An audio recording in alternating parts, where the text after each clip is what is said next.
മനുഷ്യനെ ദൈവവുമായി ബന്ധിച്ച് സ്നേഹം മാത്രമായ ദൈവവുമായി അടുപ്പിക്കുന്നതാണ് യഥാർത്ഥ കലയെന്ന് പ്രസിദ്ധ ചിന്തകനും എഴുത്തുകാരനുമായ ലിയോ ടോൾസ്റ്റോയ് പറയുന്നു. നോമ്പുകാലം കൃപയുടെ കാലമാണ്. ദൈവം മരുഭൂമി അനുഭവത്തിലൂടെ മനുഷ്യരെ തന്റെ സ്വാതന്ത്ര്യത്തിലേക്ക് നയിക്കുന്നു.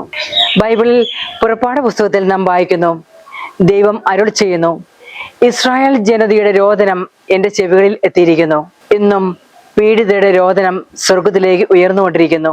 ദൈവത്തിന്റെ ഹൃദയത്തെ അത് ചലിപ്പിക്കുന്നു.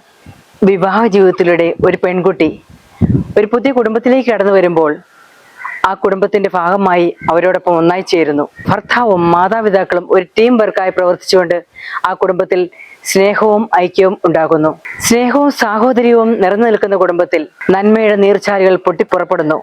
സന്യാസ ജീവിതത്തിൽ സന്യാസിനി അല്ലെങ്കിൽ സന്യാസി തന്റെ ദൈവവിളിയുടെ ആഴങ്ങളിലേക്ക് ആഴ്ന്നിറങ്ങിക്കൊണ്ട് ദൈവത്തെ സ്നേഹിച്ചുകൊണ്ട് അനേകർക്ക് ക്രിസ്തുവിന്റെ അടയാളമായി തീരുന്നു. നാം അറിയാതെ ദൈവം നമ്മോടൊപ്പം സഞ്ചരിക്കുന്നു. നമുക്കൊന്ന് വിചിന്തനം ചെയ്യാം. നമ്മുടെ കഴിഞ്ഞ കാലങ്ങളിൽ നാം കണ്ടുമുട്ടിയ എത്ര പേർക്ക് മറ്റൊരു ക്രിസ്തുവായി തീർന്നു? എത്ര പേർ നമ്മിലൂടെ ക്രിസ്തുവിനെ കണ്ടെത്തി? വിശ്വാസ ജീവിതം ഒരു സാഹസിക യാത്രയാണ്, സ്നേഹത്തിലേക്കുള്ള ജൈത്രയാത്ര.